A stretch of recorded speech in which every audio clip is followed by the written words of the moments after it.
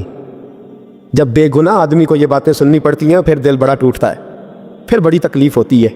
حضرت کہنے لگے یارو تمہاری مرضی. شمس الدین تمش کی آواز گونجی, فرمایا جیسے انہوں نے کہا ویسے کیا جائے گا. 3 دن کے لیے عدالت برخاست کر دی جاتی ہے. چیم گوئیاں ہونے لگی, پھبتیاں کسی جانے لگی. تیسرے دن شام کا وعدہ تھا, چوتھے دن عدالت جانا تھا. قطب الدین بختیار کاکی کے پاس لوگ آ کے افسوس کرتے تو آپ بولتے نہیں. یہاں تو لوگ صفائیاں دیتے بولتے نہیں. فرماتے یار میں گڈی تے ہاتھ ڈور سجن دے, وہ جنج رکھے میں اونج ہی رہنا ہے, جیسے اس کی مرضی ویسے. جڑیاں گڈیاں آپ پہ اڈیاں ہو نہ چڑھن اونچائیاں, وہی گڈیاں اونچیاں اڈیاں جڑیاں سائیاں آپ چڑھائیاں. فرمایا ٹھیک ہے جیسے وہ رکھے میں راضی ہوں. اللہ اکبر. تیسرے دن کی مغرب کا وعدہ تھا. جب مغرب کا سورج ڈوب گیا نا, بڑے قافلے جمیر سے آئے پر معین الدین نہ آیا. وعدہ کیا تھا یار نے آؤں گا دن ڈھلے. وہ خواجہ غلام فرید صاحب رحمۃ اللہ تعالیٰ علیہ فرمایا کرتے تھے نا, کوا کھانے لگا آنکھیں تو کہنے لگے کاغا یہ تن سارا ہی کھائیو, میرا چن چن کھائیو ماس, میرے 2 نین نہ کھائیو, مینو پیا ملن دی آس. نے کہا سارا کھا جا, آنکھیں چھوڑ دے. اس نے کہا تھا میں آؤں گا, انتظار لمبا ہو گیا ہے پر میری امید تو نہیں نہ ٹوٹی. مغرب کی اذان ہوئی تو لوگ کہنے لگے لو جی اب بس ہو گئی. خواجہ قطب الدین صاحب نے اللہ اکبر کہہ کے مغرب کی جماعت جب میدان میں کھڑی کی تو اپنی بھی چیخ نکل گئی, آئی نہیں. لیکن جب نماز کا سلام پھیرا تو خواجہ معین الدین صاحب کی 2 رکعتیں ابھی باقی تھی. خواجہ صاحب پیچھے نماز پڑھ رہے ہیں, سلام پھیرا اور نماز کے بعد جب اٹھے نا تو خواجہ صاحب کے سینے کے ساتھ سینہ لگا. تو کہا حضرت جی میں شہزادہ تھا, آپ نے کہا تھا خشک روٹی کھانا تو میں نے خشک کی کھائی ہے, آپ نے کہا تھا فاقے کرنا تو میں نے کیے ہیں, آپ نے کہا وطن واپس نہیں جانا تو میں نہیں گیا. حضور اس امتحان کا آپ نے بتایا ہی نہیں تھا کہ مجھے بتا جاتے, اب اس سفید داڑھی سے میں جواب دیتا پھروں. معین الدین صاحب نے جھٹکا پیتے ہٹ, تو زیادہ عزت والا ہے کہ یوسف زیادہ عزت والا تھا؟ تو زیادہ مقام والا ہے کہ عائشہ زیادہ مقام والی تھی؟ چپ کر, یہ کوئی صوفیاء کا طریقہ ہے؟ چپ کر. عرض کی اس پر غلطی ہو گئی, میں پہلے نہیں رویا, تو ملا ہے تو رویا ہو. میں پہلے نہیں تڑپا, میں نے شکوا نہیں, تو ملا ہے. اپنے ہی کو ملے تو دکھ یاد آتے ہیں نا. فرمایا چپ کر, جا سلطان سے کہہ دے سویرے نماز کے بعد عدالت لگا دے. سویرے جب عدالت لگی نا تو خواجہ معین الدین صاحب بازو پکڑا خواجہ قطب صاحب کا, نکلے تو دیکھا لائنیں لگی ہیں, مجمع لگا ہے, آنکھوں میں آنسو آ گئے. کہا حضور آپ کیوں روتے ہیں؟ فرمایا میرا دل تھا لوگ میرے کتب کی شان دیکھنے آئے, یہ کتنے بدبخت ہیں, میرے کتب کی رسوائی دیکھنے آئے. کتنے نالائق ہیں, رسوائی دیکھنے اتنے آئے ہیں, شان دیکھنے آتے ہی نہیں. اللہ اکبر. جب میدان لگا خواجہ صاحب پہنچے, عورت کو کہنے لگے اللہ سے ڈر جا, وقت تھوڑا ہے, تو مر جائے گی. کہنے لگی مجھے داستانیں نہ سنائیں. قاضی صاحب سے کہنے لگے قاضی صاحب آپ حقیقت حال سے آگاہ ہیں, خیال کریں. کہنے لگے خواجہ صاحب دلیلیں نہ دیں, گواہ لائیں, واز نہ کریں. خواجہ صاحب رحمۃ اللہ علیہ کہنے لگے گواہوں کو بلاؤ. گواہ آئے تو خواجہ معین الدین صاحب نے نظر, تم ہو میرے کتب پر, میرے کتب کے جرم کے گواہ. ان کی زبانیں کانپنے لگی, ہاتھ کانپنے لگے, میں بولتے کیوں نہیں؟ جب ان کی نظریں جھکی تو بادشاہ کہنے لگا اگر اب تم نے گواہی نہ دی تو تمہیں میں مجرم بنا کے 80 کوڑے ماروں گا. کہنے لگا جی دیکھا ہے ہم نے تہجد کے وقت. جب سب گواہیاں پوری ہو گئیں, عورت بھی تڑپ رہی ہے, رو رہی ہے, 2 مہینے کا بچہ گود میں ہے. اب بولیے علماء زوار بھی کھڑے ہیں, حسد کرنے والے جلنے والے بھی کھڑے ہیں, ہندو تو ویسے ہی تالیاں بجا رہے ہیں. اجمیر کا بوڑھا, اور یہ آخری پھیرا تھا خواجہ معین الدین کا دلی میں. اس کے بعد ظاہراً دوبارہ نہیں آئے, اٹھے لاٹھی ٹکاتے ٹکاتے اور میدان کے اندر جا کے نا, بڑے میدان میں مجمع تھا, سر سجدے میں رکھا. کہنے لگے یا اللہ میں ہندوستان مرضی سے نہیں آیا, تیرے رسول کا بھیجا آیا. پھر اٹھے اور کہنے لگے مولا تیرے نبی کا فرمان ہے کہ میری امت کے علماء بنی اسرائیل کے نبیوں کی طرح ہوں گے. اگر یوسف کے لیے بچہ بول سکتا ہے تو میرے کتب کے لیے بھی بولنا چاہیے. اگر یوسف علیہ السلام کے لیے بول سکتا ہے تو میرا قطب الدین بھی سچا ہے. اس کے لیے پھر اٹھے, اس بی بی کی طرف بڑھے. لوگ کہنے لگے نہ جانے اب کیا ہوگا. جب اجمیر کے بادشاہ نے, عطا رسول نے, ہند الولی نے, امام الاولیاء نے کپڑا کھینچا اور کہنے لگے وہ بچے تو جانتا ہے نا تیرا باپ کون ہے, 2 مہینے کا بچہ. جب نانا بولا تو بی بی کہنے لگی اب کیا کر رہے ہو, بچے بھی کبھی بولے ہیں؟ میں بی بی چپ کر, ان اللہ علی کل شیء قدیر, میں کمزور رب کا ماننے والا نہیں, قدرتوں والے رب کا ماننے والا ہوں. وہ چاہے تو بچے بھی بولتے ہیں، قرآن کہتا ہے حضرت عیسیٰ بولے تھے انی عبداللہ آتانی الکتاب. مریم بھی تو ولی اللہ تھی، وہ نبی تو نہیں تھی. اگر ولی اللہ بنی اسرائیل کا ہو بچہ بول سکتا ہے، تو اگر ولی اللہ محمد عربی کی امت کا ہو تو بچہ پھر بھی بول سکتا ہے. یوں کپڑا ہٹایا، بچہ بول. 2 مہینے کا بچہ ماں کی گود میں اٹھ کے بیٹھ گیا اور بچہ بول کے کہنے لگا السلام علیکم یا ولی اللہ. جب یہ لفظ ادا کیے تو نعرے لگنے لگے، لوگ رونے لگے. بی بی ہوش ہو کے گری، فرمانے لگے مجھے سلام نہ کر، میرے کتب کی بات بتا. کہنے لگا قسم ہے اللہ کی عزت کی، وہ سامنے مجمع جو سردار بیٹھا ہے وہ میرا باپ ہے. قطب الدین تو بے گناہ ہے، قطب الدین تو بے گناہ ہے، میرا باپ تو وہ بیٹھا ہے. یہ قاضی بھی سازش میں شریک ہے. کئی مسلمان خریدے گئے، یہ گواہ خریدے گئے. جب گواہی ہو گئی، بچہ یہ لفظ کہا کہ اللہ اکبر کہتا ہوا پھر چپ کر گیا. خواجہ قطب الدین صاحب کا بازو پکڑا، خواجہ معین الدین صاحب نے مجمع سے باہر نکلے. لوگ کہنے لگے حضور آپ کچھ بولتے نہیں. فرمانے لگے جس نے بولنا تھا وہ بول چکا ہے، جس نے بولنا تھا وہ، جو جادو وہ جو سر چڑھ کے بولے. فرمایا تم نے افواہوں پہ نظر رکھی اور میں نے اللہ کی قدرت پہ نظر رکھی. تم نے اس کے کردار کو جھنجھوڑا اور میں نے اس کے کردار کو تعمیر کیا. حضرت سلطان شمس الدین تمش بھی پیچھے دوڑے، کہا حضور کہاں لے جا رہے ہو؟ اور میں کتب میرا ہے، میں جماہر ساتھ لے کے جا رہا ہوں. اب میں نے اپنا بچہ تمہارے سپرد، اب میرے پاس رہے گا. تم نے ستایا میری اولاد کو، اب یہ میرے پاس رہے گا، میں نے نہیں تمہیں دینا. لوگ راہیں بچھا کے، نظریں بچھا کے بیٹھ گئے، پاؤں میں گر گئے. کہنے لگے حضور ہمارے لیے نہیں، رسول اللہ کے دین کے لیے، ہمارے لیے نہیں، تعمیر شریعت کے لیے، ادائے سنت کے لیے چھوڑ جائیے. خواجہ صاحب کہنے لگے قطب الدین جا، تجھے چھوڑ کے جاتا ہوں، اب قیامت تک کوئی تیری رسوائی کی ضرورت نہیں کر سکے گا. عزیز یاد رکھ